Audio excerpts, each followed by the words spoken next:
క్రీస్తు నామంలో ఇక్కడ కూడి వచ్చిన మీ అందరికీ నా శుభవందనములు అండి. ఈరోజు మనం నిర్లక్ష్యం గురించి మనం మాట్లాడుకుందాం.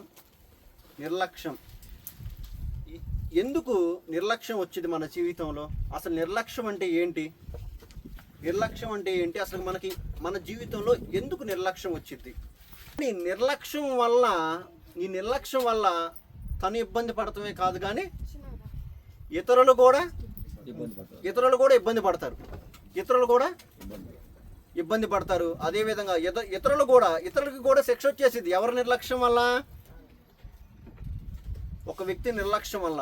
ఇప్పుడు ఉదాహరణకి మీకు అర్థమవటం కోసం, నేను నిర్లక్ష్యంగా ఉన్నాను. నేను బైక్ డ్రైవ్ చేస్తున్నాను. ఎలా డ్రైవ్ చేస్తున్నానంటే ఇష్టానుసారంగా డ్రైవ్ చేస్తున్నాను. ఫాస్ట్ మీద వెళ్ళిపోతున్నాను. యాక్సిడెంట్ అయింది. నాకు గాయాలవుతాయి. అదేవిధంగా నేను ఎవరినైతే గుద్దానో వాళ్ళకు కూడా గాయాలవుతాయి. మనం అంటాం కదా, ఏంట్రా ఇంత నిర్లక్ష్యంగా డ్రైవ్ చేస్తున్నావు, సరిగ్గా చూసుకోవాల్సిన పని లేదా అంటారా? అంటే ర్యాష్ డ్రైవింగ్ ఏంట్రా, ఇలా ఉంది ఏంట్రా అని చెప్పి. అంటే ఏంటంటే మన జీవితంలోనే ఎన్నోసార్లు మనం నిర్లక్ష్యం చేసాం. మన పెద్దల మాటని మనం ఏం చేసాం? చెవిని పెట్టకుండా నిర్లక్ష్యం చేసే ఆపద అనేది ఎవరి మీదకి వచ్చింది? చివరికి మన మీదకే వచ్చింది. అంటే ఇప్పుడు చిన్నప్పటి నుంచి పెద్దవాళ్ళు ఏం చెప్తారు? ఒరే నాయనా, బుద్ధిగా వెళ్ళి బడికెళ్ళి చదువుకోరా, మంచిగా చదువుకోరా, మంచి ఉద్యోగం వచ్చిద్రా. మన కష్టాల్లో ఉన్నావురా, ఆ కష్టాల నుంచి దేవుడు మనల్ని విడిపించాలంటే నువ్వు ఫస్ట్ మొదటగా చదువుకోరా, మంచిగా చదువుకోరా. నేను కష్టపడుతున్నాను, నా కష్టం అనేది నీకు రాకూడదురా. అరే చదువుకోరా, మంచిగా చదువుకొని ఒక పొజిషన్లోకి వెళ్ళరా అంటే వాళ్ళు ఏమంటారు? నేను చదువుకోను, నాకు ఇదే కావాలి అని నిర్లక్ష్యం. నా ఇష్టం ఇంతే, ఎట్లాగే బ్రతుకుతాను అని చాలామంది స్టూడెంట్స్ నిర్లక్ష్యంగా ఉండి తన కెరీర్ని నాశనం చేసుకున్న వాళ్ళు చాలామంది కోకొల్లలు కనబడతారు. ఎప్పుడైతే ఒకానొక సమయంలో 25 సంవత్సరాలు 24 సంవత్సరాలు వచ్చిన తర్వాత వారి ఫ్రెండ్ ఒకానొక స్థితిలో ఉంటాడు, వీడు వేరే స్థితిలో ఉన్నప్పుడు అప్పుడు బాధపడతాడు. ఏమని? అర్రే నేను అప్పుడు చదువుకోకుండా నిర్లక్ష్యం చేశాను, మా అమ్మ నాన్న మాట వినకుండా పెడచెవిని పెట్టాను, ఇప్పుడు చూడు నా జీవితం ఎలా మారిపోయిందో. అదే కనుక నేను చదువుకొని ఉండుంటే మంచిగా ఉద్యోగం చేసుకునేవాడిని, లేకపోతే మంచిగా బిజినెస్ స్టార్ట్ చేసుకునేవాడిని, లేకపోతే మంచిగా మా అమ్మ నాన్నలు చూసుకునేవాడిని. ఇప్పుడు నా వల్ల మా అమ్మ నాన్నలకి బాధ. అంటే స్టూడెంట్, ఒక పిల్లవాడు మంచిగా చదువుకోకపోతే తన జీవితమే కాదు కానీ తన అమ్మ నాన్న జీవితం కూడా బాధ పెడతానే ఉంటాడు. ఇంకొక ఉదాహరణ చెప్తాను చూడండి. ఇక్కడ అంతా పొలాలు ఉన్నాయి. ఈ పొలాలకి పురుగు వచ్చింది అనుకోండి, ఏం చేస్తారండి? ఇమీడియట్గా ముందు కొడతారా, లేకపోతే కొడదాంలేరా అంటారా? ఇమీడియట్గా కొడతారు. ఎందుకు కొడతారు?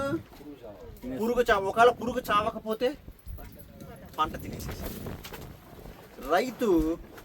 రైతు చూడంగానే, ఎప్పుడైతే పురుగు చూడంగానే ఇమీడియట్గా షాప్కి వెళ్ళిపోయి దానికి తగ్గ మందు తీసుకొచ్చేసి తొందరగా కొట్టేస్తాడు.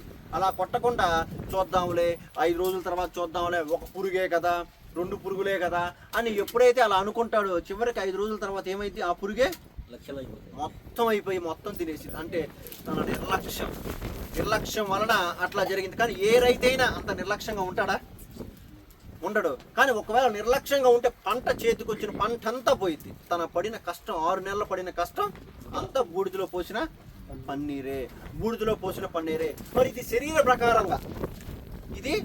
శరీర ప్రకారంగా మనం నిర్లక్ష్యంగా ఉంటున్నాం. మన జీవితాన్ని వృధా చేసుకుంటున్నాం. దేవుడు మనకిచ్చిన సమయాన్ని నిర్లక్ష్యం చేస్తున్నాం, వృధా చేసుకుంటున్నాం. మన ఇష్టానుసారంగా ప్రవర్తిస్తున్నాం. ఈ లోకంలో ఇష్టానుసారంగా ప్రవర్తిస్తున్నాం. త్రాగుళ్ళకి, వ్యభిచారానికి, మద్యానికి బానిసలైపోయి మనం ఇబ్బంది పడేది కాకుండా మన ఫ్యామిలీని కూడా ఇబ్బంది పాలు చేస్తున్నాం. మన ఆరోగ్యాన్ని లక్ష్య పెట్టకపోవటం. ఇప్పుడు తాగేవాళ్ళు వీళ్ళందరూ వాళ్ళకి తెలియక తాగుతున్నారు, తెలిసి తాగుతున్నారా? తెలిసే తాగుతున్నారు. సిగరెట్ ప్యాకెట్ మీద ఒక లివర్ బొమ్మ వేసి లివర్ బొమ్మేసి ఇలా ఒరే బాబు సిగరెట్ తాగితే పోతారా, ఇలా వచ్చింది, smoking is injurious to health అని చెప్పినా కానీ ఎవరైనా వింటారా? ఏమినరు. అది వాళ్ళకి మనం స్ట్రాంగ్ బాడీ. ఒరే డ్రింకింగ్ చేయకూడదురా, చేస్తే నీ జీవితం నాశనం అయిపోద్దురా, లివర్ దెబ్బ తినిద్రా అంటే నో ప్రాబ్లం, నా బాడీ స్ట్రాంగ్, నేను ఎంత తాగినా సరే స్థిరంగా ఉంటాను. నువ్వు స్థిరంగా ఉంటా నీ లోపల ఉన్నవన్నీ పాడైపోతాయి. నిర్లక్ష్యం, తన ఆరోగ్యం మీద నిర్లక్ష్యం, తన కుటుంబం మీద నిర్లక్ష్యం. ఎవరికి కుటుంబం మీద నిర్లక్ష్యం? భార్య భర్తలు. భర్త అనేవాడు యజమానుడు కాబట్టి తన కుటుంబానికి ఏం చేయాలి? అండగా ఉండాలి. కానీ అతను ఏం చేస్తాడు? నిర్లక్ష్యం. పనికెళ్ళి 700 రూపాయలు సంపాదించుకొని 500 రూపాయలు గుట్టుకని ఏం తాగుతాడు? మందు తాగేసి మిగతా 200లతో బతకమంటే అంటే అరే నాకు కుటుంబం ఉంది, నా మీద ఆధారపడుతుంది, నన్ను నమ్ముకొని వచ్చిన ఒక ఆడపిల్ల ఉంది, అదే నా పిల్లలు ఉన్నారు, నా జీవితం లాగా ఎవరు అవ్వకూడదు, నా పిల్లలు అవ్వకూడదు అని ఏ పురుషుడైతే అనుకుంటాడో, ఏ భర్త అయితే అట్లా అనుకుంటాడో వాడి పిల్లలు నిజంగా ఉన్నత స్థాయిలో ఉంచుతాడు.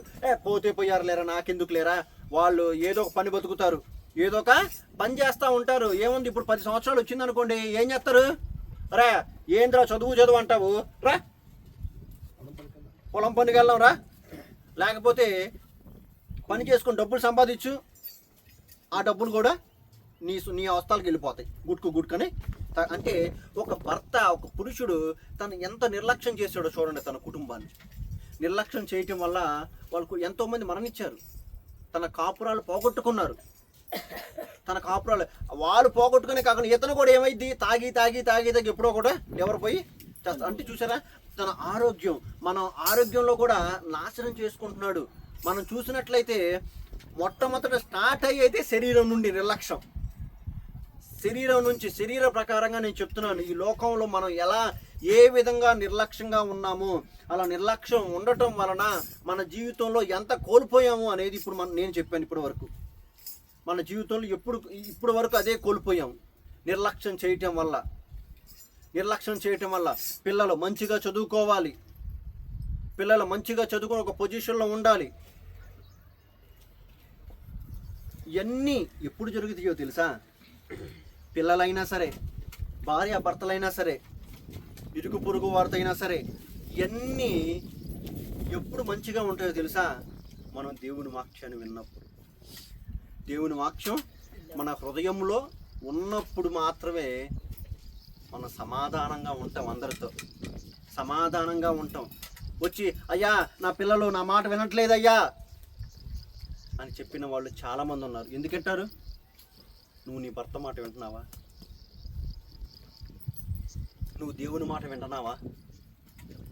అవన్నీ వినకపోయినప్పుడు పిల్లలు నీ మాట వింటారా? వినరు. నిర్లక్ష్యం ఇదొక్కటే జీవితాన్ని నాశనం చేసేసింది. వాళ్ళే కాదు, ఎదుటి వ్యక్తి జీవితాలను కూడా నాశనం చేయడానికి కారణం మన నిర్లక్ష్యం, మన నెగ్లిజెన్సీ. ఇప్పుడు శరీర ప్రకారంగా చెప్పా కదా, ఆత్మీయంగా చూద్దాం. మనం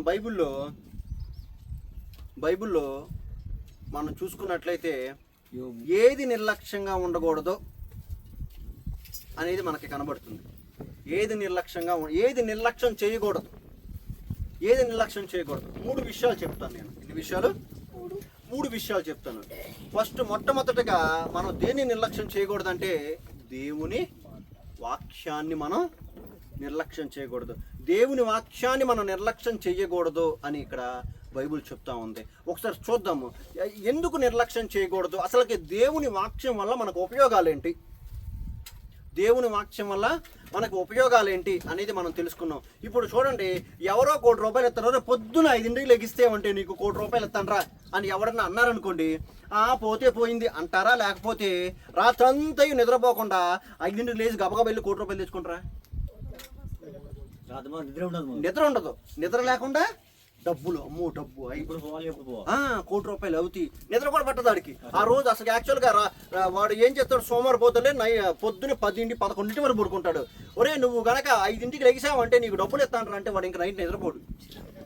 వాడు ఎప్పుడు నిర్లక్ష్యంగా ఉండేవాడు, ఆ రోజు మాత్రము బాధ్యతగా ఉంటాడు. కోటి రూపాయలు వస్తున్నాయి అంటే నువ్వు కోటి రూపాయల కోసం, నువ్వు ఒక డబ్బు కోసం ఏం చేస్తున్నావు, నువ్వు స్థిరంగా ఉంటున్నావు అంటే నిర్లక్ష్యాన్ని వదిలిపెట్టి మంచిగా ఉంటున్నావు, నిర్లక్ష్యాన్ని వదిలిపెట్టి.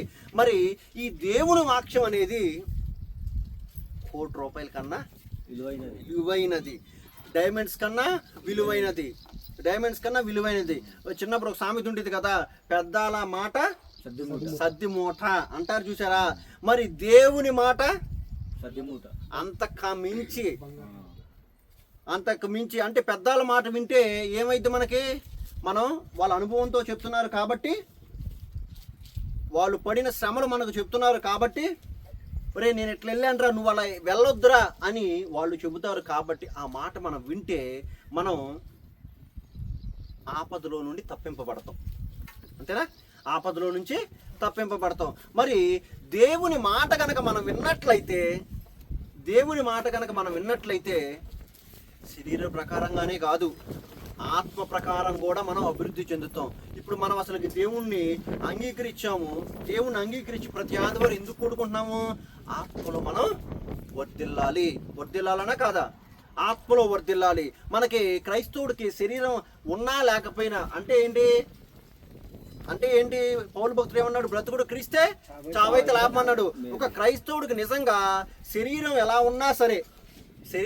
ఉన్నా సరే లోపల అంతరంగం మాత్రం ఎలా ఉండాలి, పరిశుద్ధంగా ఉండాలి. అది దేవునికి ఇష్టానుసారంగా మనం ఉండాలి. అందుకని ప్రతి ఆదివారం మనం ఎందుకయ్యా వచ్చింది, ఆదివారం రాకపోతే దేవుడు ఆశీర్వదించడనా, ఆదివారం రాకపోతే దేవుడు ఆశీర్వదించడానా, ఆదివారం రాకపోతే శిక్షలు వచ్చేస్తాయి, ఆదివారం రాకపోతే మన మీద ఏదో నింద వచ్చేసింది, శాపం వచ్చేసింది అనే ఉద్దేశంతో మీరు రావట్లేదా, అనే ఉద్దేశం ఉంది కాబట్టి మీరు వస్తున్నారా, లేకపోతే దేవుడు ఈరోజు నాతో మాట్లాడతాడు, నా ఆత్మ అనేది ఇంకా బలపడుతుంది అనే ఉద్దేశంతో వస్తున్నారా? నాతో మాట్లాడాలి. మన దేవుడు ఎవరు, మాట్లాడే దేవుడు, మాట్లాడతాడు. మన దేవుడు నీతో మాట్లాడతాడు, నిన్ను చూస్తాడు. ఇక్కడ ఉన్నాడా లేదా దేవుడు? ఇక్కడ ఉన్నాడు, నిన్ను చూస్తాడు. నీ మాటలు వింటాడు. ప్రతి ఒక్కటి ఆయన వినే దేవుడు. ఆయన ఎవరో మన స్వరూపంలో, ఆయన స్వరూపంలో మనల్ని చేసుకున్నాడు. ఆయన కూడా మనలానే ఉంటాడు. మన మాట వింటాడు. అట్లాంటి మరి వినే ఆయన్ని మన మాట వింటాడు, మనల్ని చూస్తాడు, మనతో మాట్లాడతాడు, మన హృదయాన్ని పరిశీలిస్తాడు. మన అంతరంగంలో ఎరిగిన దేవుడు మన తలంపు పుట్టక ముందులే ఆ తలంపు ఆయన తెలుసు. అలాంటి దేవుడి వాక్యాన్ని మనం నిర్లక్ష్యం చేస్తే ఏమి కోల్పోతామో తెలుసా? చూద్దాం ఒకసారి. కీర్తనల గ్రంథము 119వ అధ్యాయము 50వ వచనం. కీర్తనల గ్రంథము 119వ అధ్యాయము 50వ వచనం. నీ వాక్యము నన్ను బ్రతికించి ఉన్నది, నా బాధలో ఇదే నాకు ఏంటి, నీ వాక్యము నన్ను బ్రతికించుచున్నది, నా బాధలలో అదే నాకు అసలు ఎక్సలెంట్ లైన్. అంతేనా? ఆయన వాక్యం మనల్ని ఏమవుతుంది, ఎలా బ్రతికిచ్చిద్దండి? వాక్యం ఎలా బ్రతికిచ్చిద్ది? ఇప్పుడు శరీరం బ్రతకాలంటే ఏం చేయాలి? మనం అన్నం తినాలా, వాటర్ తాగాల. వాటర్ తాగకుండా ఉన్నామంటే అన్నం తినపోయినా బ్రతుకుతాం మనం వారం రోజులు, ఒక 15 రోజుల వరకు. మంచినీళ్ళు తాగపోతే అస్సలకే బ్రతకలేము. శరీరం బ్రతకాలంటేనే నీకు ఏం కావాలి? ఆహారం కావాలి. మరి ఆత్మ బ్రతకాలంటే వాక్యం. భక్తుడు అదే అంటున్నాడు, నీ వాక్యమే నన్ను బ్రతికిస్తుంది. నీ వాక్యం నన్ను బ్రతికిస్తుందండి. నేను ఇలా బ్రతుకున్నానంటే కేవలం నీ వాక్యం ద్వారా విన్నాను కాబట్టి. ఎంతోమంది సూసైడ్ చేసుకోవడానికి వెళ్తారు కదా, వెళ్ళినప్పుడు దేవుని వాక్యం వాళ్ళు విన్నప్పుడు ఆ వాక్యం వాళ్ళతో మాట్లాడతా. అప్పుడు వాడు మరణించాల్సిన వాడు ఏమవుతాడు? బ్రతుకుతాడు. అలాంటి వాళ్ళు చాలామంది సాక్ష్యాలు ఉన్నాయండి, చాలామంది సాక్ష్యాలు ఉన్నాయి, చాలా సాక్ష్యాలు. ఎందుకంటే దేవుడు మరణించిన వారిని సైతం తిరిగి లేపుతాడు. ఏం మరణించింది? మన హృదయంలో ఆత్మ మరణించింది, తిరిగి లేపాడు. ఏంటి? ఆయన ప్రేమను బట్టి మనల్ని ప్రేమించాడు కాబట్టి మనం ఏమయ్యాం? బ్రతుకున్నాం.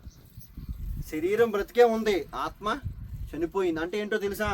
మైండ్ ప్రజెంట్, బాడీ ఆబ్సెంట్ అంటారు తెలుసా మీకు? నేను ఇక్కడ వాక్యం చెప్తా ఉన్నాను, వాక్యం చెప్తా ఉంటే మీరు ఎక్కడైతే కూర్చుంటారు, తల ఊపుతారు, కానీ మనసు మాత్రం ఎక్కడో ఉండిద్ది. ఇంట్లో ఏమైందో, ఇంట్లో తాళం వేసామో లేదో, మనసు మాత్రం అక్కడ. అంటే బాడీ ప్రజెంట్, మైండ్ ఆబ్సెంట్ కదా. కానీ మనం బ్రతికే ఉంటున్నాం. ఈ కష్టాల వల్ల, ఈ శ్రమల వల్ల మనం ఏమవుతాం? బ్రతికే ఉంటున్నాం. కానీ లోపల మాత్రం మనోవేదన. ఎంత ఈ జీవితం ఎందుకురా నాయన, చనిపోయినా పర్లేదురా అన్న వాళ్ళు చాలామంది ఉన్నారు. చాలామంది ఈ జీవితం విరక్తి కలిగి, ఎన్నో బాధలు, ఎన్నో కష్టాలు, ఎన్నో అవమానాలు, ఇక్కడ బ్రతుకుండటం వేస్ట్, ఇంకా నేను చనిపోతామే బెటరు అనుకున్న వాళ్ళు చాలామంది ఉన్నారు. అలాంటి వారితో దేవుడు ఏం మాట్లాడతాడంటే, నా వాక్యం నీ దగ్గరికి వస్తుంది, నా మాట నీ దగ్గరికి వస్తుంది, నా మాట నిన్ను బ్రతికిస్తుంది. బాధల్లో అదే నీకు నెమ్మదినిస్తుంది. ఎస్, దేవుడి మాట మన హృదయాలతో మాట్లాడుతూ ఉంటుంది. మాట్లాడిద్ది. జిగటగల ఊబి నుండి లేవనెత్తిద్ది. అడుగులు బండ మీద స్థిరపరిచిద్దా పరిచిద్దా? ఎలా పరిచిద్ది? అంతో మాట్లాడిద్ది. దేవుని వాక్యం ఎవరో రాయించింది కాదు. ఈ మాటలు ఎవరు రాయించారు? దేవుడు పరిశుద్ధాత్ముడు రాయించాడు. ఈ మాటలన్నీ ఆయన రాయించాడు. ఆయన మనతోనే మాట్లాడుతున్నాడు, నేరుగా ఆయన మనతోనే మాట్లాడుతున్నాడు. ఆదివారం ఎందుకు వస్తున్నామో తెలుసా? దేవుని మాటలు వినటానికి. ఆయన ఈరోజు నాతో ఏం చెప్తున్నాడు, నాలో ఏముంది నేను మార్చుకోవటానికి.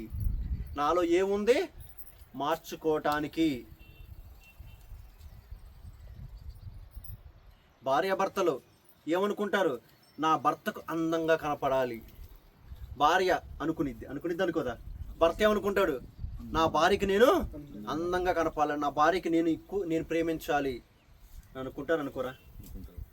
అనుకుంటారు కదా భార్య భర్తలు. మరి అదేవిధంగా మనం కూడా, నేను నా దేవుడికి అందంగా కనపడాలి. ఏ అందం కనపడాలి? పై రూపమా? లోపల నా దేవుడికి నేను అందంగా కనపడాలి, నా దేవుడిని పరిశుద్ధంగా కనపడాలి, నా దేవుడిని పవిత్రంగా కనపడాలి. అలా కనపడాలి అంటే నువ్వు దేని నిర్లక్ష్యం చేయకూడదు? వాక్యాన్ని నిర్లక్ష్యం చేయకూడదు. ఎప్పుడైతే అలా వాక్యాన్ని నువ్వు నిర్లక్ష్యం చేస్తావో నువ్వేం కనపడతా? నీలో ఏముందో తప్పు నీకేం తెలిసిద్ది? ఇంత పిల్లాడు పుట్టాడు, ఆడు దొంగతనం చేశాడు. నువ్వు తల్లిగా ఉండి నువ్వేం చేయాలి? చెప్పాలి. తప్పురా, అలా తీస్తుంది దొంగతనం. ఆడికి చెప్పకపోతే ఆడికి తెలిసిద్దా? ఆడికి తెలియదు. ఆడు తెలియకుండా పెద్ద నాకేం చేస్తాడు? గజ్జితంగా అవుతాడు. ఆడికి తెలియదు. చిన్నప్పుడే లాగిపెట్టి ఒకటి పీకి తప్పు, దొంగతనం అనేది తప్పు అని చెప్పినప్పుడు రెండోసారి ఆడు తీస్తాడా? వాడు నెక్స్ట్ అర్థమైద్ది వాడికి. ఏమని? ఓహో, ఇలా డబ్బులు అనేవి తీయకూడదు, అమ్మని అడిగి తీసుకోవాలి, నాన్నని అడిగి తీసుకోవాలి అని వాడికి తెలిసిద్ది. వాడికి తెలిసేటట్లు మీరు చెప్పాలి. వాడు తీస్తే మీరు చెప్పాలి. చెప్పలేదు అనుకోండి, వాడికి తెలియదు ఎప్పటికీ. అదేవిధంగా మీరు ఇక్కడికి వచ్చిన తర్వాత మీరు చేస్తున్న తప్పు ఏంటో మీరు వాక్యం అనేది మీకు చూపించిద్ది. మీకు కనువిప్పు కలిగించిద్ది. మీ హృదయాన్ని ఏం చేసేది? గద్దించిద్ది. ఎస్, ఈరోజు నేను ఏదో చేసి వచ్చానా, ఏం కాదులే, అది తప్పేం కాదని ఎప్పుడైతే మీరు ఇక్కడ కూర్చుంటారో, దేవుడు వాక్యం మిమ్మల్ని గద్దించింది అనుకోండి, యూ కెన్ రిపెంట్, మారు మనసు పొందండి. ఎస్ ప్రభా, ఇది నిజంగా నాకు తెలియదయ్యా తప్పని చెప్పి నువ్వు ఈరోజు నాతో మాట్లాడుతున్నావయ్యా, నేను ఈ రోజు నుంచి మారు మనసు పొంది ఇక ఆ తప్పు ఎన్నడూ చేయనయ్యా అని మీకు తెలిసిద్ది అని మీరు అప్పుడు అంటారు. ఎప్పుడు? వాక్యాన్ని విన్నప్పుడు. వాక్యం వినలేదు, అప్పుడు మీకు తప్పని తెలిసిద్దా?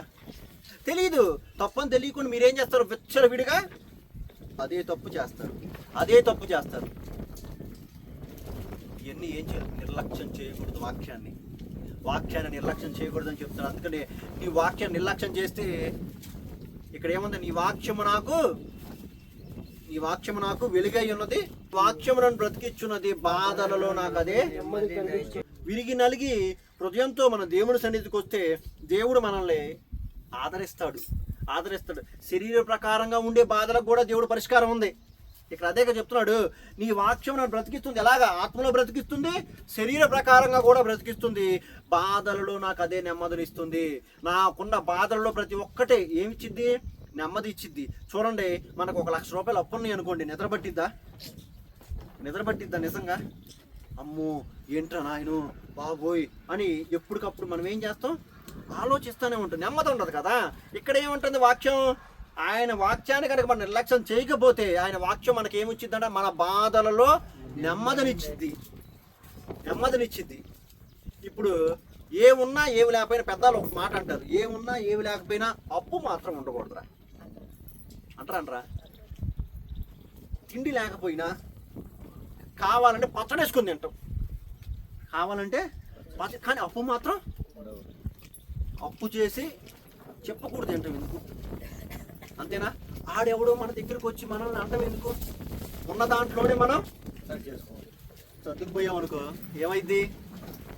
ఒకడు మన దగ్గరికి వచ్చి అడుగుతాడా? అడగడు. వాడికి మనకు ధైర్యం చేయడు. అది విడిగా ఖర్చు పెట్టేసాము. 1,00,000 రూపాయలు మొత్తం అన్నీ ఇచ్చేసి ఎట్లాగో జరిగింది. ఇప్పుడు పిల్లల చదువుకి అప్పులు తీసుకురావాలి. సరే, పిల్లల చదువుకు అప్పులు తీసుకొచ్చాడు, అప్పులు కట్టాలి. మరి వాడు రేపు వస్తున్నాడు, రేపు నువ్వు కట్టకపోతే అది తీసుకెళ్తా ఇది తీసుకెళ్తా మనకు ఆ రోజు నిద్రపట్టిద్దా? నిద్రపట్టదు. కానీ దేవుని వాక్యం ఏమైందో తెలుసా? మనకు అట్లాంటి సమయంలో నువ్వు వాక్యాన్ని ధ్యానం చేసినప్పుడు నీకు నెమ్మదిని ఇస్తాడు. నువ్వు ఎందుకు భయపడతావు? Don't fear. నేనున్నా కానీ అలా అని చెప్పి విచ్చలవిడిగా నీ స్వలాభాల కోసం, అంటే నీ ఆనందాల కోసం డబ్బులు ఖర్చు పెట్టమని కాదు. వాళ్ళెవరో లోన్ తీసుకొని గోవా వెళ్ళాడంట. ఆ లోన్ మళ్ళీ కట్టాల్సింది ఈడే. అప్పుడు లోన్ ఉన్నంతసేపు ప్రశాంత గోవాలో ట్రిప్ చేశాడు. ఎన్ని రోజులు అవుతాయి గోవా? వారం రోజులు ఎంజాయ్ చేసాం. ఆ తర్వాత రోజు 5 సంవత్సరాలు బాధపడాల. అట్లాంటి వాటికి కాదు. ఒకవేళ అట్లాంటివి చేసినా కానీ, వాడు తప్పు తెలుసుకొని, ప్రభు నిజంగా నేను తప్పు చేశానయ్యా, నన్ను క్షమించే అని వచ్చినప్పుడు దేవుని వాక్యం వాడితో మాట్లాడిద్ది.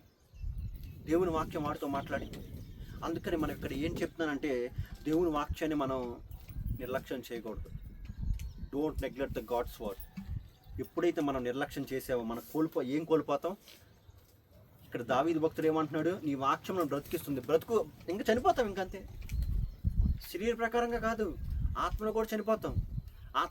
అప్పుడాడని మీద పడ్డాడు అనుకో, దేవుని వాక్యం మన హృదయంలో లేదనుకో, ఎందుకురా ఈ కష్టాలని చెప్పి ఊరేసుకొని చాలామంది మనకు కనపడతారు. అప్పుల్లో పడిపోయి మరణించిన వాళ్ళు చాలామంది కనపడతారు. అర్థమైందా?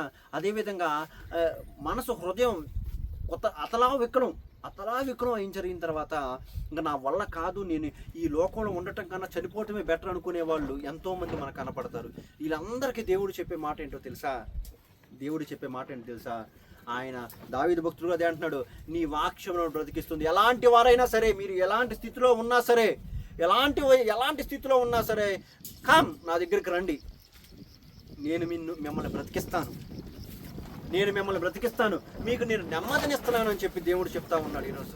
ఎలాంటి స్థితిలో ఉన్నా సరే నిజంగా నీ పాపాలు కనుక ఒప్పుకొని, ప్రభువా నేను ఇలాంటి తప్పు చేశానయ్యా, నన్ను క్షమించండి అయ్యా, ఎన్నడూ ఇలాంటి తప్పు చేయను అని ఎప్పుడైతే మీరు దేవుని పాదాల సన్నిధికి వచ్చి ఆయన మొరపెడతారో, అప్పుడు దేవుడు ఏమంటాడు తెలుసా? నువ్వేం భయపడాల్సిన అవసరం లేదు, నన్ను అంగీకరించినా కదా, నీ పాపాలన్నీ నా వీపు వెనకాల వేసుకున్నాను, నువ్వేం చేయాలో తెలుసా? నా ఆజ్ఞల ప్రకారం నడుచుకో, అంతే. నా వాక్యం విను, నీకు ధైర్యం వచ్చింది రోజు నీ వాక్యం విన్నప్పుడు మనకి బలం వచ్చింది. 1000 ఏనుగుల బలం తెలుసా? 1000 ఏనుగులు అంటే అంతకు మించి బలం దేంట్లో ఉందయ్యా? దేవుని వాక్యంలో ఉంది. దేవుని వాక్యంలో ఉంది. ఆ తర్వాత ఇంకో మాట ఏమన్నాడు? 105, 119, 105. నీ వాక్యము నా పాదములకు దీపము, నా త్రోవకు వెలుగై ఉన్నదంట. పాదములకు దీపము. పాదములకు దీపం ఏంటి? పాదములు అంటే ఏంటి? మనకి ఇప్పుడు మనం పాక్కుంటూ వెళ్తామా లేకపోతే నడుచుకుంటూ వెళ్తామా? నడుచుకుంటూ వెళ్తాం. నడుచుకుంటూ వెళ్ళినప్పుడు చిమ్మ చీకటిగా ఉంది, ఏం పట్టుకుని వెళ్తారు మీరు? టార్చ్ లైట్ పట్టుకుని వెళ్తారు. అట్లా టార్చ్ లైట్ కాకుండా నా కళ్ళు అసలుకి ఏంటి చీకటిలో కూడా అసలుకి ఎంత స్పష్టంగా కనిపిస్తాయి, నా దారి అనేవాళ్ళు ఎవరు ఉన్నారు? మనిషి ఎవరూ లేరు. చీకట్లో మనకి కనపడదు. చీకట్లో కనపడినప్పుడు మనకేం కావాలి? ఎప్పుడు టార్చ్ లైట్ అనేది కావాలి. ఎప్పుడైనా సరే లాంతరు అనేది కావాలి. ఆ వెలుగు ఏం చేసిద్ది? మన ఎదురుగా మనకుంటే మనకి ఎదురుగా ఉండే దారి అనేది స్పష్టంగా కనిపించింది. అక్కడ ముళ్ళు ఉన్నాయా, గుంటలు ఉన్నాయా, చెట్టులు ఉన్నాయా, పురుగు పుట్ట ఉన్నాయా, అన్నీ ఎట్లా తెలిసిద్ది అంటే వెలుగున్నప్పుడు మాత్రమే తెలిసిద్ది. అదే ఇక్కడ భక్తుడు ఏమంటున్నా అంటే నీ వాక్యము నా పాదములకు దీపము అంటే నేను వెళ్ళే ప్రతి త్రోవలో నాకు అది ఏమై ఉన్నది? వెలుగై ఉన్నది. అంటే నీ వాక్యము నాకు వెలిగిస్తుంది. నేను చీకట్లో నడుస్తున్నాను. యాక్చువల్గా నేను ఎక్కడ నడుస్తున్నాను? చీకట్లో నడుస్తున్నాను. చీకట్లో నడిచినప్పటికీ నీ వాక్యము నాకు వెలుగుగా ఉంది. నేను నిన్ను ఆశ్రయించాను కాబట్టి నీ వాక్యము నాకేముంది? దారి చూపిస్తుంది. నీ వాక్యము నాకు దారి చూపిస్తుంది. ఎవరైనా చూడండి, రాత్రిపూట చీకటిలో వెళ్ళి అస్సలకి ఎక్కడికి గుంటలో పడిపోయిన వాళ్ళు చాలామంది ఉంటారు, కానీ వెలుగులోకి వెళ్ళి గుంటలో పడిపోయిన వాళ్ళు మనకు కనపడరు. అంతేనా? ఎంత వెలుగు ఉంది మనకి. వెలుగు అనేది ఉన్నప్పుడు కనిపించింది ఎక్కడ ఏ ఉంది అని చెప్పి. చీకటి ఉంటే ఏమీ కనపడదు. అదేవిధంగా భక్తుడు కూడా ఏమన్నా అంటే ఆ చీకటిలో నుండే నిన్ను దేవుడు ఏం చేస్తున్నాడు? వెలుగులో నడిపిస్తున్నాడు. చీకటి నుండి వెలుగులోనికి నన్ను నడిపిన తేజోమయ్యా. చీకటిలో నుండి మనల్ని వెలుగులోకి నడిపించే దేవుడు ఆల్రెడీ నేనేం చేశాడు? చీకటిలో ఉన్న నిన్ను వెలుగులోకి నడిపించేశాడు. వెలుగులోకి నడిపించిన తర్వాత నువ్వేం కావాలి? వెలుగులోకి నడిపించిన తర్వాత వాక్యాన్ని చేతపట్టుకోవాలి. వాక్యాన్ని చేతపట్టుకొని ఎలా ఉండాలి? సిద్ధంగా ఉన్నాడు. వాక్యాన్ని చేతపట్టుకుని జ్యోతుల వలె కనపడాలని వాక్యం స్పష్టంగా చెప్తుంది. మీరు వాక్యాన్ని చేతపట్టుకుని జ్యోతుల వలె కనపడుతుంది. ఎందుకు? ఇదంతా ఏంటిది? పాపలోకం. ఈ పాపలోకంలో మనం ఎలా ఉండాలి? పరిశుద్ధంగా పవిత్రంగా ఉండాలి. జ్యోతుల వలె వెలగాలి. జ్యోతుల వలె వెలగాలంటే మనం కనిపిస్తామా? మన ప్రవర్తన బట్టి మనల్ని ఏం చేసిద్ది? వెలిగించిద్ది. దీపంలో ఏం పోస్తారండి? దీపంలో నూనె పోస్తారా? నీళ్ళు పోస్తారా? నూనె పోస్తే వెలిగిద్ది. నీళ్ళు పోస్తే ఆరిపోతుంది. అంటే నీళ్ళు పోయటం అంటే చల్లార్చడం. నూనె అనేది దేవుని వాక్యం. నువ్వు ఎప్పుడు వెలగాలి అంటే, నీ దీపం వెలగాలి అంటే ఏం చేయాలి? వాక్యాన్ని ధ్యానం చేయాలి. నూనె ఉండాలి. దీపం వెలగాలంటే నూనె ఉండాలి. ఎట్లాగైతే నూనె ఉండాలో నీ హృదయంలో ఎప్పుడు వాక్యం ఉంటే నువ్వు ఎప్పుడు వెలుగుతానే ఉండవా? నీ హృదయంలో గనక దేవుని వాక్యం ఉంటే ఎప్పుడు వెలుగుతానే ఉంటావు. అలా కాదు అని చెప్పి నువ్వు నీ ఏంటంటే బైబిల్ చదవకుండా రోజు ధ్యానం చేయకుండా నువ్వు ఆర్పేసావనుకో, నువ్వు ఎట్ట వెలుగుతా? నువ్వు వెలగాలంటే వాక్యం చదవాలా. చదవకపోతే వెలుగుతామా? చదవకపోతే వెలగలేము. ఎగ్జామ్స్లో రాయాలంటే ఏం చేయాలి? సుమతి? చదవకుండా 360 రోజులు తిరుగుతా ఉన్నాడు అనుకో, లాస్ట్ ఎగ్జామ్లో వచ్చేసిద్దా? అప్పుడు దేవుడా నీవే నాకు దిక్కు అంటే ఎత్తాడా? లేకపోతే ఆ రోజు పెన్ను హాల్ టికెట్ పెన్ను తీసుకొచ్చి అట్ట తీసుకొచ్చి పాస్ కార్డు ప్రార్థన చేయండి అంటే పాస్ అవుతాడా? పాస్ అవడు. ఎందుకు పాస్ అవుతాడు? అటు చదివితేనే కదా పాస్ అవడానికి. అంటే పేపర్ పెన్ను అన్ని ప్రార్థన చేసితే, ప్రవ్వా నీ దాసుడు పెన్ను ప్రార్థన చేసి ఇచ్చాడయ్యా, ఇదిగోనయ్యా నాకు ఒక్కసారి జ్ఞాపకం చేసి మొత్తం రాయి అంటే అప్పుడు దేవుడు ఏమంటాడు? ఏం చదివి వచ్చారు నువ్వు జ్ఞాపకం చేయడానికి? ఏం చదివా జ్ఞాపకం చేయడానికి? ఏం చదవలా. నువ్వు చదువు, నేను జ్ఞాపకం తీసుకొస్తా. అదేవిధంగా నువ్వు వెలగాలంటే వాక్యాన్ని నువ్వు ధ్యానం చేస్తూ ఉండు, నేను వెలిగిస్తాను నిన్ను. అంతే. వాక్యాన్ని చదివితే నేను నిన్ను వెలిగిస్తా. వాక్యాన్ని చదవకపోతే నేనేంది వెలిగిచ్చేది? ఆపేస్తాం మళ్ళీ. నువ్వే ఆరిపోతావు. ఆరిపోవు అసలు, నువ్వే ఆరిపోతావు. ఒక వారం రోజులు ప్రార్థన చేయకుండా వాక్యం చదవకుండా ఉండండి అంతే. ఎట్లా ఉండిద్దంటే తర్వాత సంఘానికి రావాలంటే మొత్తంలే నాకు బాగా నీరసంగా ఉంది, అప్పుడే మనకు నీరసాలు వస్తాయి. ఇంకా సోమవారం అంటే అప్పుడే అయిపోతాయి. నిర్లక్ష్యం వచ్చేసింది. అదేవిధంగా దేవుని వాక్యాన్ని నిర్లక్ష్యం చేస్తే, దేవుని వాక్యాన్ని ధ్యానం చేసుకోకపోతే, రోజు దేవుని వాక్యాన్ని కనుక చదవకపోతే, ఆయన నీతో ఏం మాట్లాడుతున్నాడు అని నువ్వు తెలుసుకోలేకపోతే, ఇంకా చర్చికి వచ్చినా కానీ సాతాను నిన్ను నిద్రపుచ్చేసింది. చర్చికి వచ్చినా కానీ సాతాను నిన్ను నిద్రపుచ్చేసింది. అందుకని మనం వెలగాలి, అందరినీ వెలిగించాలంటే ముందు మనం వెలగాలంటే మనం ఏం చేయాలా? వాక్యం దగ్గరికి రావాలా. వాక్యం మనకు నేర్పించింది, వాక్యం మనతో మాట్లాడిద్ది. మనలో ఉన్న ప్రతి ఒక్కటి వాక్యం ఏం చేసిద్ది? క్లీన్ స్వీప్ చేసేసింది, సరి చేసేసింది. మీరు అంట్లు ఉన్నాయి కండి, అంట్లు ఏం చేస్తారు మీరు చెప్పండి? సబ్బు ఉండాలి. సబ్బు ఉండి మొత్తాన్ని దాంట్లో ఉన్నన్ని శుభ్రంగా కడిగేస్తారు, అప్పుడు మాత్రమే పోతాయి. మరి మనలో ఉన్న మస్తు భావాలంటే దేంతో కడగాల? వాక్యంతో కడగాల. అంతేనా లేదా? అర్థమవుతుంది నేను చెప్పింది? మనలో ఉన్న జిడ్డు, మనలో ఉన్న అసూయ, మనలో ఉన్న ద్వేషం అన్నీ పోవాలంటే దేంతో కడగాలి? వాక్యంతో కడగాలి. వాక్యంతో కడగాలంటే ప్రతిసారి ఒకటే. మళ్ళా భూమి ఎట్టే పొందరా అంటే గుండ్రంగా తిరిగినట్టు మనం ఎక్కడ తిరుగుతామయ్యా అంటే బైబుల్. క్రైస్తవుడు ఎక్కడ మూలకెళ్ళి ఏం చేసినా సరే మన గురి ఏంది? పరిశుద్ధ గ్రంథం బైబుల్. ఎక్కడికి వెళ్ళినా సరే ఇక్కడికే రావాలా. ఇక్కడి నుంచి స్టార్ట్ చేసాం అనుకో, అద్భుతం. అందుకని ఆయన వాక్యం వెలుగు, మన కాళ్ళకి వెలుగు, మనకు దీపము, మనకు వెలుగై ఉన్నది. మరి ఎంతమంది దేవుని వాక్యాన్ని నిర్లక్ష్యం చేయకుండా చదువుతున్నారు ఈరోజు చెప్పండి? ఎంతమంది దేవుని వాక్యాన్ని నిర్లక్ష్యం చేయకుండా చదువుతున్నారు? చదువు వచ్చిన వాళ్ళు, చదువు రానాళ్ళు ఓకే, చదువు వచ్చిన వాళ్ళు మరి ఎంతమంది చదువుతున్నారు దేవుని వాక్యాన్ని నిర్లక్ష్యం చేయకుండా? ఈరోజు ఏం చదువుతాంలే, రోజు చదివే కదా, రోజు ప్రార్థన చేసేది ప్రార్థనే కదా అని అనుకుంటున్నామా? లేకపోతే ఏదైనా సరే రోజు వాక్యం చదువుతున్నాను, ఈరోజు కూడా చదవాలి, దేవుడు ఈరోజు నాతో మాట్లాడాలని అనుకుంటున్నారా? ఇది ఎంత అండి? ఇది మీకు ఎంత పడింది? బైబిల్ ఎంత అండి? 250 సరే 260 రూపాయలు. అందరి దగ్గర బైబిల్ ఉన్నాయి లేవా? అందరి దగ్గర ఉన్నాయి. పెళ్ళికి వెళ్తా ఒక బైబిల్, ప్రయాణానికి వెళ్తా ఒక బైబిల్, చర్చికి వస్తా ఒక బైబిల్. చాలామంది దగ్గర ఉన్నాయి లేవా? బైబిల్స్ ఉన్నాయి, కానీ అందులో వాక్యం అనేది చదవట్లేదు. ఈ వాక్యం అనేది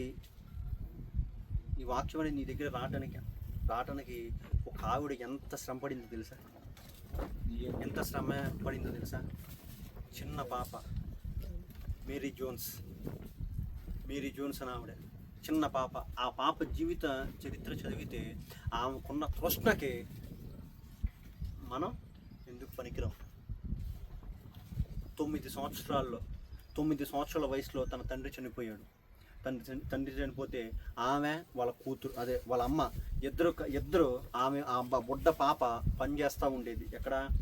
పనిచేస్తూ ఉండేది ఇంట్లో ఊడవటాలు, వేరే పని మనిషిలాగా పనిచేస్తూ ఉండేది. అలా పనిచేస్తూ ఏం చేసిందంటే అక్కడ పక్కనే ఉన్న చర్చికి వెళ్ళి అక్కడ ఆమె చదువుతా కనిపిస్తే హోలీ బైబుల్, పరిశుద్ధ గ్రంథం అని ఆమె కనపడింది. అందులో ఉన్న, అంటే సండే స్కూల్ జరిగింది కదా, అందులో ఉన్న మాటలు ఆమెను ప్రభావితం చేసి ఇది కావాలి అనుకుంది, ఈ బైబుల్ కావాలనుకుంది.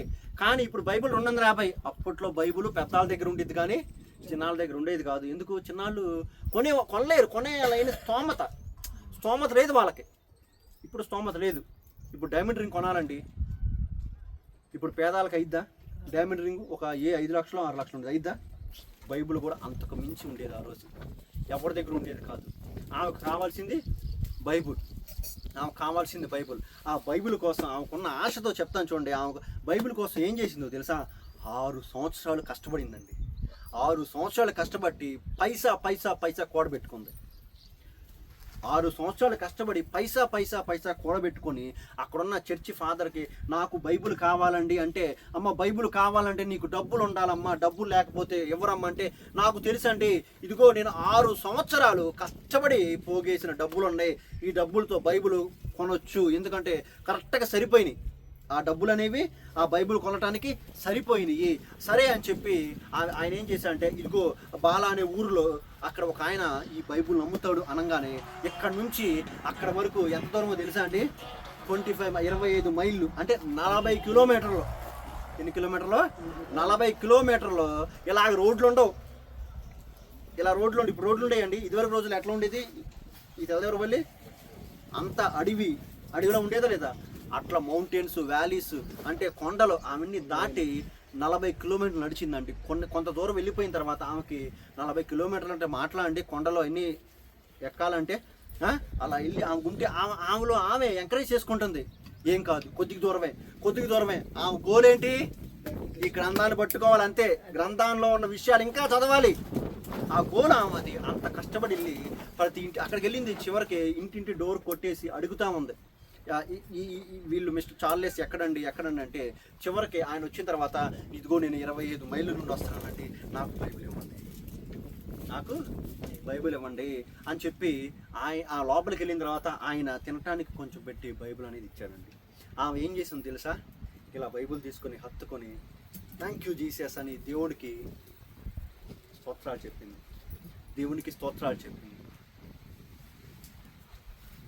ఆమెకు ఉన్న తృష్ణకి 1802లో బైబిల్ సొసైటీ ఆఫ్ ఇండియా అందరికీ ప్రతి ఒక్కరికి బైబిల్ అందుబాటులో తీసుకొచ్చిందండి. హల్లెలూయా! ప్రతి ఒక్కరికి బైబిల్ అందుబాటులో. ఇప్పుడు నీకు వచ్చింది చూసారు, ఆమె 6 సంవత్సరాలు కష్టపడింది బైబిల్ కోసం. మనకి 200 రూపాయలు 250 రూపాయలకు మనకు బైబిల్ వస్తుంది. మనం చదవటానికి మనకి టైం లేదు. ఐ డోంట్ హ్యావ్ టైం, నాకు టైం లేదు. పొద్దున్నే ఉరుగులు పరుగులు ఇంకా అక్కడ ఏంటి క్యాలెండర్ మీద చూసుకుని, ఇదిగా ఎస్ ఈరోజు 27వ తారీఖు, దీనికి వాగ్దానం, ప్రభువా నాతో మాట్లాడినందుకు స్తోత్రం. ఏంటి స్తోత్రం? ఇది లేక ఎంతమంది బాధపడుతున్నారో తెలుసా? ఈ వాక్యం దొరక్క ఎంతమంది బాధపడుతున్నారో తెలుసా? దొరకట్లేదు వాక్యం, కానీ మనకు ఉచితంగా దొరుకుతుంది. మన దగ్గర బైబిల్స్ ఉన్నాయి, చదవటానికి మనకి బద్ధకం, నిర్లక్ష్యం అంతే. ఏమి చదువుతాములే, ప్రతి ఆదివారం ఏదో వెళ్ళాము, ఆయన ఏదో చెప్తాడు గంట సేపు, చెప్పిన తర్వాత ఒక 10 రూపాయలు కానుకేసుకున్నాం, లేకపోతే ఎంతో కొంత కానుకేసుకున్నాం, వెళ్ళిపోదాం అంతే. ఏమి లేదు ఉపయోగం, ఏం ఉపయోగం లేదు. ఆకలైన వాడికే అన్నం విలువ తెలిసిద్ది, కడుపు నిండా బిర్యానీ తిన్నాడికి వాడికేం తెలిసిద్ది అన్నం విలువ? రోజు నీకు అన్నం దొరుకుతుంది, రోజు నీకు బిర్యానీ దొరుకుతుంది, రోజు తింటావు, నీకు ఆకలైన వాడికే పోరా అంటావు. అదే నీకు ఆకలి విలువ ఎప్పుడు తెలిసిద్దో తెలుసా? నీకు ఆకలైనప్పుడు తెలిసిద్ది విలువ. తెలిసిద్ది. దేవుని వాక్యం విలువ ఎప్పుడు తెలిసిద్దో తెలుసా? నీకు ఈ బైబుల్ అనేది లేకపోయినప్పుడు, దేవుని మాటలు కరువైనప్పుడు, అయ్యో ప్రభువా నీ వాక్యం నాకు ఇవ్వయ్యా అని ఎప్పుడు మొరపెడతావు తెలుసా? ఎన్ని లేనప్పుడు నువ్వు మొరపెడతావు తప్పకుండా. బైబుల్ లేనప్పుడు, వాక్యం లేనప్పుడు, అయ్యో ఎవరు మాట్లాడతారు నాతో, ఎవరు మాట్లాడలేరే, ఎవరు మాట్లాడట్లేదు మనతో, అప్పుడు నీకు వాక్యం కావాలి.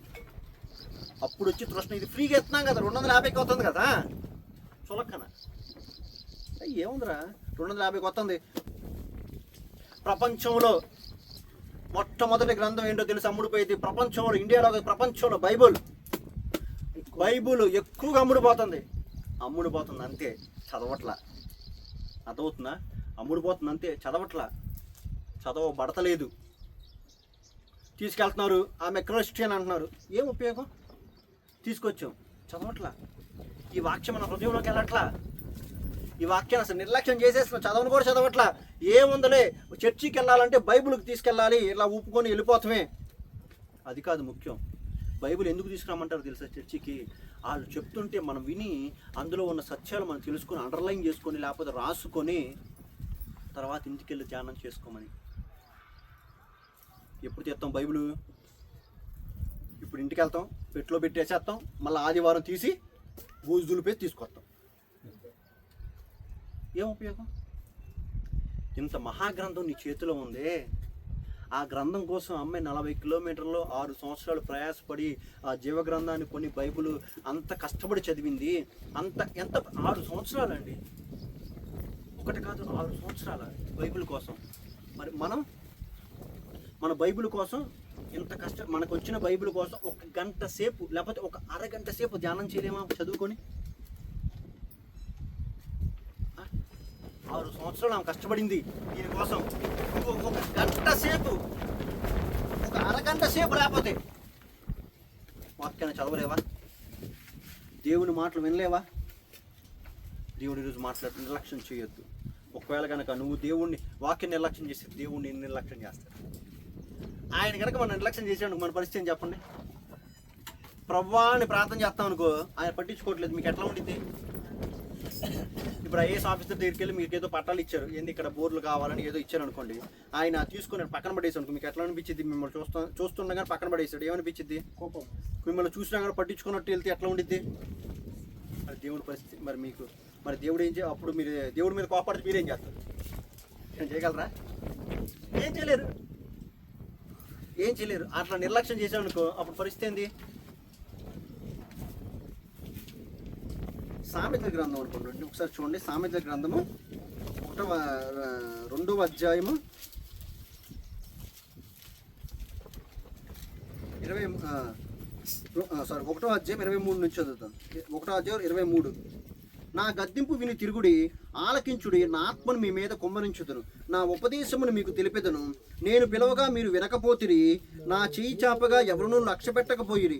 నేను చెప్పిన బోధ ఏమీ మీరు వెనక త్రోసివేసిరి, నేను గద్దింపగా లోబడకపోతిరి. కాబట్టి ఇక్కడ చూడండి, మీరు పైన విషయాలన్నీ ఆయన ఏ మాటలు వినట్లేదు కదా, గద్దింపుకు లోబడలేదు, ఆయన ఏ చెప్పినా సరే మీరు త్రోసివేసేస్తారు. అప్పుడు ఏమంటున్నాడంటే దేవుడు, కాబట్టి మీకు అపాయం కలిగినప్పుడు నేను నవ్వేదనంట, నవ్వుతాడంట. అపాయం కలిగిందనుకో ఏమవుతాడు? ఏం చేస్తాడు ఆయన?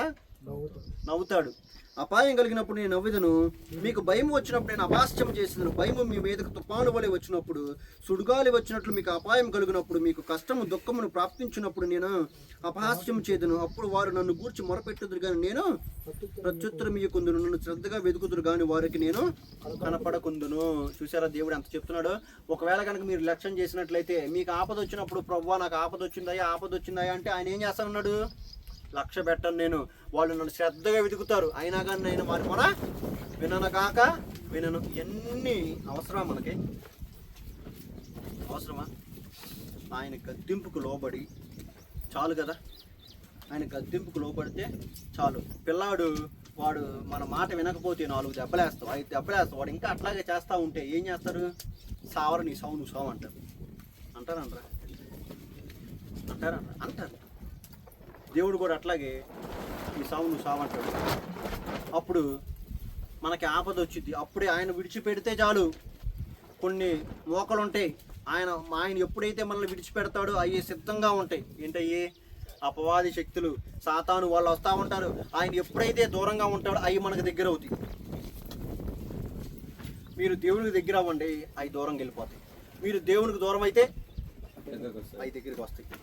అవి ఎప్పుడు అవి దగ్గరికి వచ్చినప్పుడు ఇంకా వాక్యం వినేవదో, ప్రార్థన చేయనివ్వదో,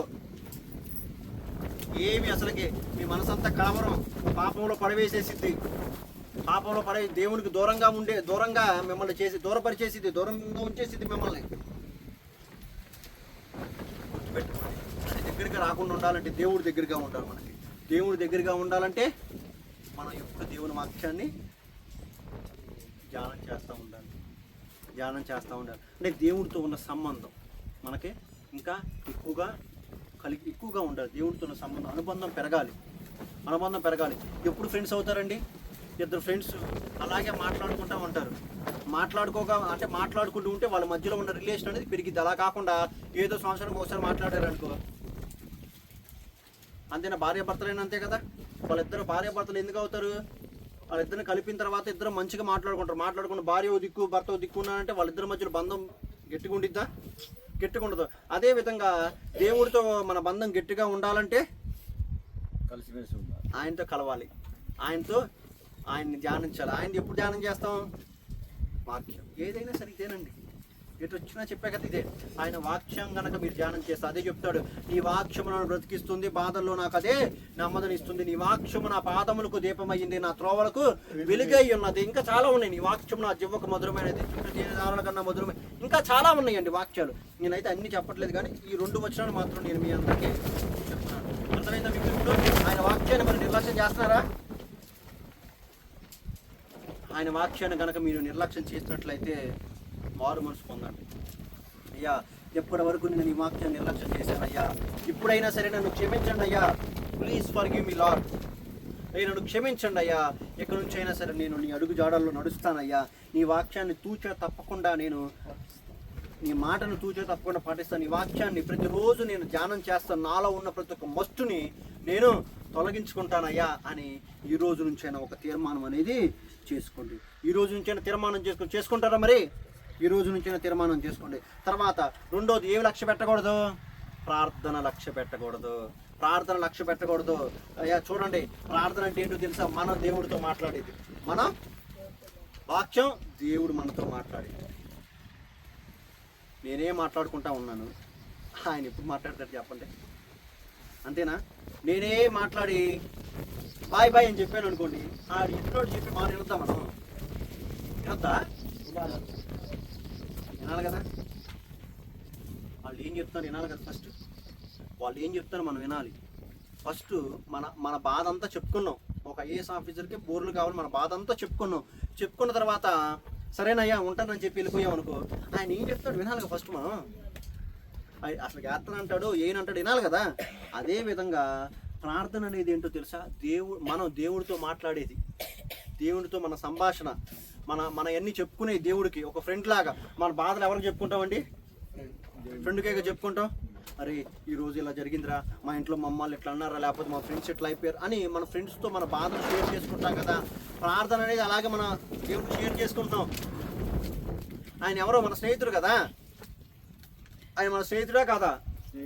ఆయన మన స్నేహితుడు.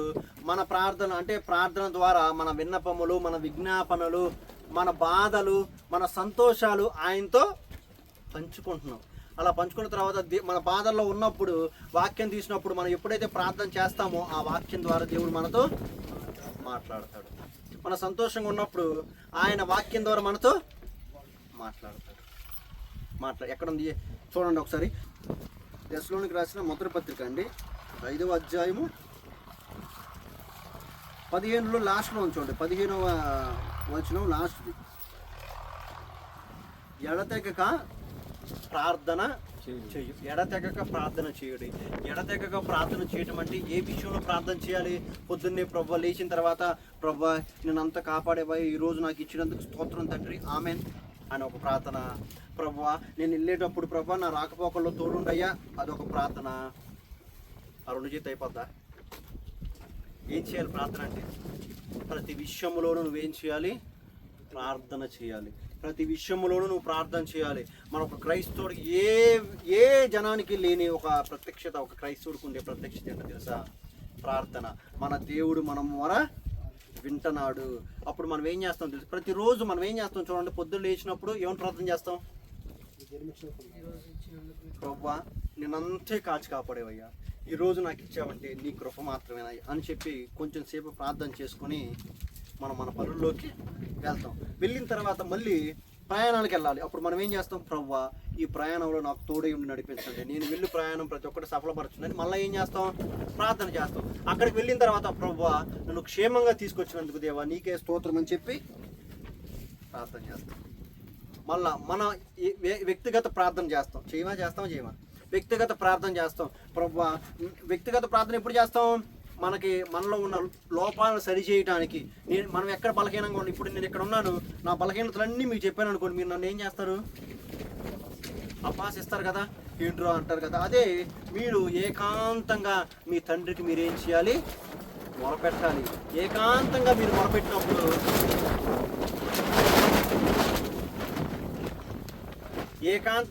మొరపెట్టినప్పుడు దేవుడు ఆ ప్రార్థనను విని మీకేం చేస్తాడు? జవాబిస్తాడు. తర్వాత మనం ఏం చేస్తాం? తినేటప్పుడు తినేస్తాం గబగబా. ఏం చేస్తాం? ప్రభువా ఈ ఆహారం నాకు ఇచ్చినందుకు దేవత్వం, తిన్న తర్వాత నాకు ఆరోగ్యం దయచేయండి, అందరికీ దయచేయండి అని చెప్పి ఏం చేస్తాం? ప్రార్థన చేస్తాం. నిద్రపోయినప్పుడు ప్రభా ఈ రోజంతయు కాచి కాపాడావయ్యా,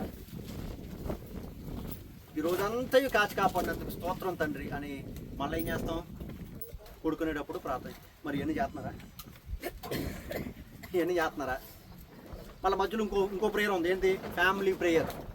కుటుంబం గురించి అందరూ ప్రార్థన. ఒక క్రైస్తవుడుకున్నది అనేది ఇది. ఎప్పుడు క్రైస్తవుడు ప్రార్థన ఎవరి మీద ఆధారపడతాడు? దేవుడి మీద ఆధారపడాలి కూడా. దేవుడు ఏమన్నాడు? నేను గొర్రెల కాపరిని, మీరు నా గొర్రెలు నా స్వరం వినును. నిజంగా గొర్రెల స్వరం వింటాయి వినవా? ఎవరి స్వరం వింటాయి? గొర్రెలు కాపరి స్వరం వింటానే ఉంటాయి. నేను రీసెంట్గా ఒక వీడియో చూసినప్పుడు ఒకళ్ళు టెస్ట్ చేశాడు గొర్రెలు నిజంగా వింటాయా లేవా అని చెప్పి. ఒక వ్యక్తి అన్నారు, ఒక వ్యక్తి పిలిచాడు పలకలాయి, రెండో వ్యక్తి పిలిచాడు పలకలాయి, మూడో వ్యక్తి పిలిచాడు పలకలాయి. అప్పుడు కాపరి వచ్చాడు. కాపరి వచ్చి పిలవంగానే ఎక్కడెక్కడ ఉన్న గొర్రెలన్నీ వచ్చేసినాయి. గొర్రెలన్నీ వచ్చేసినాయి. మేకలు వస్తాయి అట్లాగా? మేకలు వస్తాయా? మేకలు రావు. కానీ ఏది వస్తాయి? గొర్రెలు మాత్రమే వస్తాయి. అప్పుడు నిజంగా దేవుడు చెప్పిన వాక్యం నిజమైంది కదా. మీరు గొర్రెలు, నేను కాపరిని. నా గొర్రెలు నా స్వరం వింటాయి. మిగతా వాళ్ళ స్వరం విన్నాయి గొర్రెలు. ఆ కాపరి స్వరం ఎట్లాగైతే ఉన్నాయో మన కాపరి స్వరం కూడా మనం వినాలి. ఆయన కాపరి, మనం గొర్రెలు. మరి మనం అట్లా చేస్తున్నప్పుడు మరి ఆయనతో ఉన్న సంభాషణ మనకి ఎట్లా ఉండిద్ది? అప్పుడు డైలీ మనం ఏం చేసుకుంటూ ఉండాలి? ప్రార్థన మాత్రం మనం ఏం చేయకూడదు? నిర్లక్ష్యం చేయకూడదు. ప్రార్థనేనండి ఆయుధం. తెలుసా మీకు?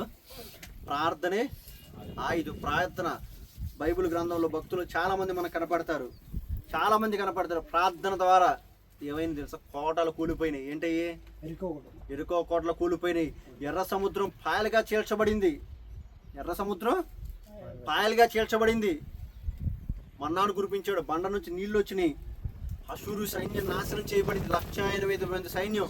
ఏం చేయలే రాజు. సింపుల్గా ప్రార్థన చేశాడు. వెళ్ళి ప్రభువా సహాయం చేయని దూతను పంపించేశాడు. చాపగడుపులో ఉన్న యోన ప్రార్థన ద్వారా బతికాడు. ఆ తర్వాత ఇంకా ఎంతోమంది ఉన్నారు. సింహాల నోళ్ళు మూయబడ్డాయి ప్రార్థన ద్వారా. తర్వాత చెరసాలు బద్దలైపోయినాయి.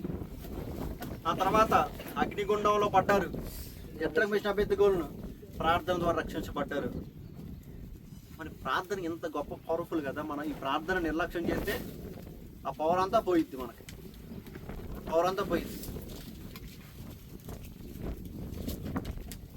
మన ఇల్లు భద్రంగా ఉండాలంటే ఏమేస్తామండి? అవి కాదు, మనం బయటికి వెళ్తున్నాం, ఇల్లు భద్రంగా ఉండాలి, దొంగలు రాకుండా ఉండాలంటే ఏం చేస్తాం? గేటుకి తాళం వేసి ఏం చేస్తాం చెప్పండి? గేటుకి తాళం వేసిన తర్వాత పట్టుకొని లాగి గట్టిగా పడిందని నమ్మకంతో వెళ్ళి మళ్ళా ముందుకెళ్ళిన తర్వాత ఇంకోసారి వెనక్కి వెళ్ళి మళ్ళా వేసి ఓకే బాగానే పడింది అని అనుకుంటాం. అప్పుడు ఆ తాళాన్ని ఏం చేస్తాం? జాగ్రత్తగా భద్రంగా పెడతాం. ఎందుకు ఇంత జాగ్రత్త ఎందుకు చేస్తున్నారు? దొంగలు పడకుండా ఉండటానికి. అంతేనా? ఇప్పుడు ఆ ఇల్లు ఎవరో తెలుసా? మనం. ఆ తాళం వాక్యం అనే తాళం. ఆ కీ ఏంటో తెలుసా? ప్రార్థన. దొంగలు రాకుండా ఉండటానికి వాక్యం వింటూ ప్రార్థన చేస్తూ మనం ఏం చేస్తున్నాం? కీ వేసేస్తున్నాం. దొంగ అంటే ఎవడో? సాతాను. దేన్ని దొంగలిస్తున్నాడయ్యా? మన సమయాన్ని దొంగలిస్తున్నాడు, మన ఆరోగ్యాన్ని దొంగలిస్తున్నాడు, మన ప్రయాసని దొంగలిస్తున్నాడు. ఆరోగ్యం మళ్ళా వచ్చింది, డబ్బు పోతే మళ్ళా వచ్చింది. మనం కష్టపడ్డాం, ఈరోజు పోయింది, తర్వాత రోజు కష్టపడితే సఫలమైంది. కానీ ఒకటి మాత్రం తిరిగి రాదు. ఏంటది? అది సమయం. ఇప్పుడు టైం ఎంత అయింది? 12 పోయింది. నాకు 11 కావాలా? అయిద్దా? సమయం వెనక్కి రాదు. సమయం పోనీక సద్వినియోగం చేసుకుని బయట వారి వల్ల అజ్ఞానం వల్లే కాకుండా జ్ఞానం కలిగి నడుచుకోమని చెప్పి వాక్యం స్పష్టంగా చెప్పింది. జ్ఞానం కలిగి నడుచుకోవాలి అని చెప్పి ఆ సమయం. ఇప్పుడు పౌలు భక్తులు అసమయమందును దేవుని వాక్యాన్ని ధ్యానించాలి. ప్రార్థన చేస్తూ ఉండాలి. ఎంతమంది భక్తులు ఉన్నారో తెలుసండి ప్రార్థనలో మోకాళ్ళు అరిగిపోయినాయి అంట ఒక భక్తుడికి. ఇంకో భక్తుడు కన్నీటి ప్రార్థన చేసిన తర్వాత చనిపోయిన తర్వాత ఆయన పోస్ట్ మార్టం చేస్తే ఆయన గుండె పక్కకు వచ్చిందంట. దేనివల్ల? కన్నీటి ప్రార్థన వల్ల. ఎక్కువగా కన్నీళ్ళు కారకూడదు తెలుసా, గుండెకి ఇబ్బంది అంటారు. కన్నీటి ప్రార్థన ద్వారా ఏమైంది, తన గుండె కూడా పక్కకు వచ్చేసింది. మరి మనలో ఉందా విశ్వాసం? ఒక ఆయన పాస్టర్ గారు ఆయన చెప్తుంటే విన్నాను, వాళ్ళ నాన్నగారంట 8 గంటలు మోకాళ్ళ మీద ఉండి ప్రార్థన చేస్తారంట. 8 గంటలు అయిన తర్వాత ఆయన లేపాలంటే కొంతమంది పట్టుకోవాలంటే వెనకాల. మరి మనలో ఒక అరగంట అయినా చేస్తున్నాం ప్రార్థన, ఒక 10 నిమిషాలు. మరి మన ఇల్లు దొంగలించబడుతుందిగా, మన ఇల్లు దొంగలించబడిద్ది కదా. శరీర ప్రకారంగా ఉండే ఆఫ్టర్లో ఒక ఇంటికే నువ్వు దొంగలు పడకుండా ఎన్ని భద్రతలు తీసుకుంటున్నావు, దోమలు రాకుండా ఎన్ని ప్రతి ఒక్కటి చేస్తున్నావే. మరి నీ హృదయం సాతాను దొంగలిస్తుంది. మరి దానికి ఏం చేస్తున్నావు? పైన మాత్రం మంచి వస్త్రాలు ధరిస్తున్నావు, మంచిగా వేసుకుంటున్నావు. ఎందుకు? శరీరం కనపడకూడదు ఉండడానికి. అందరికీ మన బట్టలు వేస్తే మంచిగా కనపడతానికి. మరి హృదయం ఎవరికి కనపడాలి? దేవునికి కనపడాలి. అలా కనపడాలి అంటే నువ్వు పరిశుద్ధంగా బ్రతకాలి. అలా బ్రతకాలంటే నువ్వు ఎల్లప్పుడూ దేవుని వాక్యాన్ని ధ్యానం చేయాలి. అలా ధ్యానం చేస్తూ ప్రార్థన చేస్తూ ఉంటే నీ జీవితం వెలుగుమయమవుతుంది. ఆత్మ ఎప్పుడూ దినదినము అభివృద్ధి చెందుతూ ఉంటుంది. శరీర ప్రకారంలో మనం ఏమని చేస్తాం? దేవుడు నన్ను బహుగా ఆశీర్వదించాడు, ఒక మేడ నుంచి 2 మేడలు కట్టాను, 2 మేడల నుంచి ఇంకో ఇల్లు కొన్నాను. అది కాదు. రోజు నేను గంట సేపు చేసేవాడిని ప్రార్థన, ఈరోజు దేవుడు మెల్లమెల్లంగా నడిపించి 2 గంటలు చేపిస్తున్నాడు. ఆయన ఆత్మ నడిపింపు అలా ఉంది. రోజు ప్రార్థన వాక్యం అనేది ఒక అరగంట చదివేవాడిని, ఇప్పుడు గంట సేపు చదువుతున్నాను. ఇంకా నాకు ప్రత్యక్షత దేవుడు నాతో మాట్లాడుతున్నాడు అని అది చెప్పాలి. మనం ఎక్కువ ఆశీర్వదిస్తాడు శరీర ప్రకారంగా, నేను అది కాదంటలేదు. దీన్ని పట్టుకొని దీన్ని వదిలేసామనుకో, ఇది పోయిద్ది. అది అంత నిర్లక్ష్యం. అందుకని ప్రార్థన నిర్లక్ష్యం చేయకూడదు. భక్తులు ప్రార్థన నిర్లక్ష్యం చేయలేదండి. దానియేలు ముమ్మారు ప్రార్థన చేసేవాడంట. తెలుసు రోజుకి ముమ్మారు అంటే ఎంత అండి? 3 సార్లు. 3 సార్లు, రోజుకు 3 సార్లు ప్రార్థన చేసేవాడంట.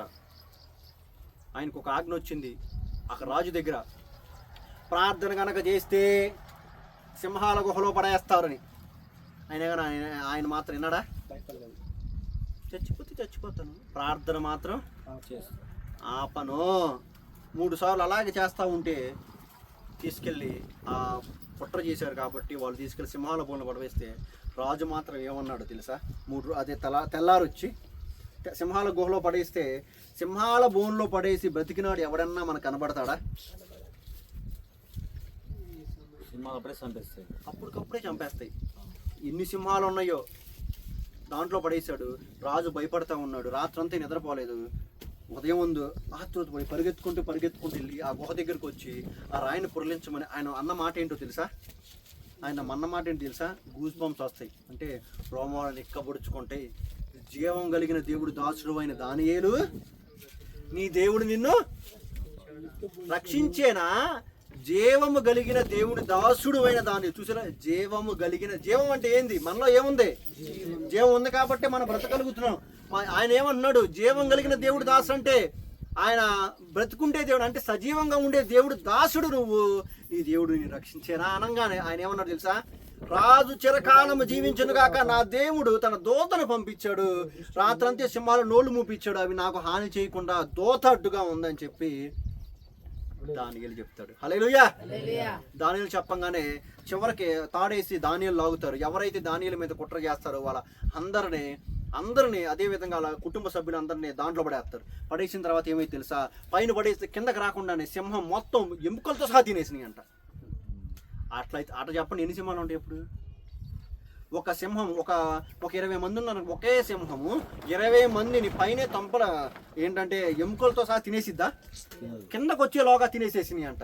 అంటే కొన్ని 100 సింహాలు ఉన్నాయి అంటే లేవా? మరి ఆ 100 సింహాన్ని ఆపిన దేవుడు ఏది ఆపింది? ప్రార్థన కదా ఆపింది. ప్రార్థన. నేను మానన్నాడు అంతే. మాననందుకు దాంట్లో పడేసాడు. అయినా కానీ దేవుడు గొప్ప అద్భుతం చేశాడు. చూడండి, అది నా దేవుడి యొక్క గొప్పతనం. అది నా దేవుడి యొక్క గొప్పతనం. మరి అలాంటి ప్రార్థనని మనం నిర్లక్ష్యం చేస్తే ఎలాగండి? అలాంటి ప్రార్థననే మనం నిర్లక్ష్యం చేస్తే ఎలాగా? మన జీవితంలో కోల్పోతాం కదా. మన జీవితంలో పోయినట్టే కదా. మన జీవితం సగం జీవితం పోయినట్టే. ప్రార్థన చేయండి, ఎడతెగక ప్రార్థన చేయండి. ఎప్పుడు ప్రార్థన చేస్తూనే ఉండండి. అంటే సమయం ముందు ప్రార్థన చేయండి.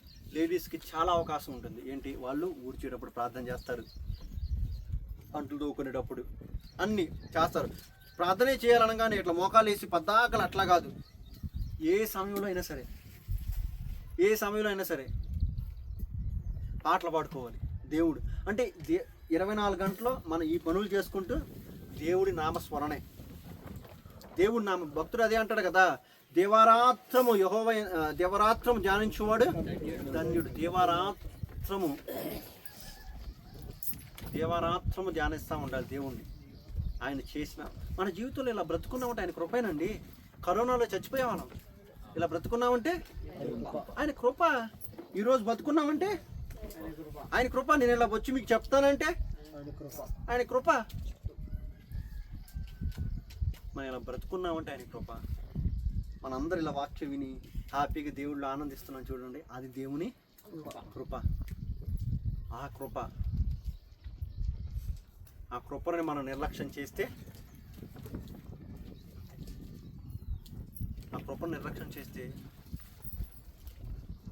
సాతాను శక్తులు మన మీద దాడి చేస్తాం. అప్పుడు మనం ఉండలేము ఇంకా అసలుకి. సాతానికి బానిస అయిపోతాం మనం. ఆయన కృప అంత గొప్పది. మనం ఇలా బ్రతుకున్నామంటే ఆయన ఉచితమైన కృప మాత్రమే. అలా కృప వచ్చింది, నువ్వు నిర్లక్ష్యం చేయకూడదు కదా. నువ్వు నిర్లక్ష్యం చేస్తే ఎలాగా?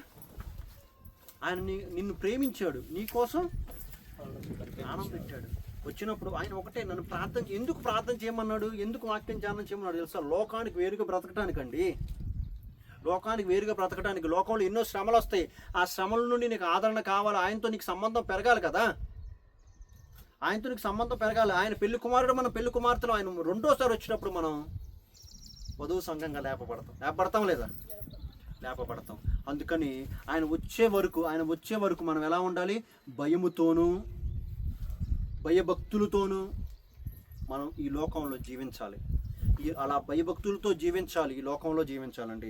అలా జీవించాలి. లోక మాలిన్యాలు మనకు అంటకుండా చూసుకోవాలి. లోక మాలిన్యాలు అంటకుండా చూసుకోవాలి. అక్కడ బురద ఉంది, బురదలో నుంచి వెళ్తారా, పక్క నుంచి వెళ్తారా? పక్క నుంచి వెళ్తారు. మనం కూడా ఏం చేయాలి? అలా బురదలో పడకుండా ఉండటానికి ఏది ఉపయోగపడి తెలుసా? ప్రార్థన, వాక్యం మనకి బురదలో పడనీయకుండా కాపాడిద్దండి. బురదలో పడకుండా కాపాడిద్ది. బురద ఏంటి? సాతాను ఊబి. లోకంలో ఊబిలో మనం పడిపోకుండా మనకేమైద్ది? కాపాడుతూ ఉండిద్ది. అందుకని దేవుని వాక్యాన్ని నిర్లక్ష్యం చేయదు. Don't neglect the God's word and don't neglect to prayer. దేవునికి ప్రార్థన చేయటంలోను, అదేవిధంగా దేవుని వాక్యాన్ని మీరు ఏం చేయాలి? నిర్లక్ష్యం చేయకూడదు.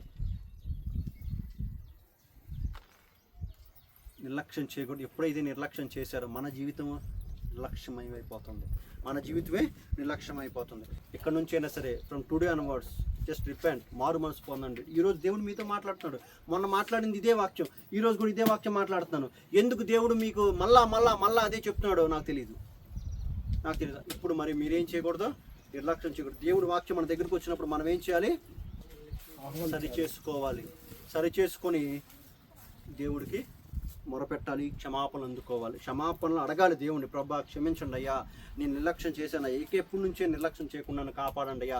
నా శరీరాన్ని పవిత్రపరచుకుంటాను, నా హృదయ ఆలోచనలో ప్రతి ఒక్కటి నీ కొరకు బ్రతుకుతానయ్యా. ఆదివారం నేను నిర్లక్ష్యం చేయనయ్యా, నీ వాక్యం నేను వింటానయ్యా, ప్రతిరోజు ప్రార్థనలు ఎదుగుతానయ్యా, వాక్యాన్ని ధ్యానం చేస్తానయ్యా అని ఎవరైతే ఈరోజు తీర్మానం తీసుకుంటున్నారో దేవుడు దాన్ని చూసి ఆనందిస్తారండి. మరి ఎవరైతే తీర్మానం చేసుకున్నారో వాళ్ళందరూ ఇంకా దేవుళ్ళో ఎదగాలి అని చెప్పి దేవుడు ఆశపడుతున్నాడు. ఆయనలో ఎదిగి ఆయన మహిమ సింహాసనం మీద మన అందరం ఉండాలని చెప్పి ఆయన కోరుకుంటున్నాడు. ఈ కొద్ది వాక్యం అనేది దేవుడు దీవించును గాక. ఆమేన్. మనమందరం ఆయన మహిమ సింహాసనం మీద ఆసీనులుగా అవుతాము. ఆమేన్.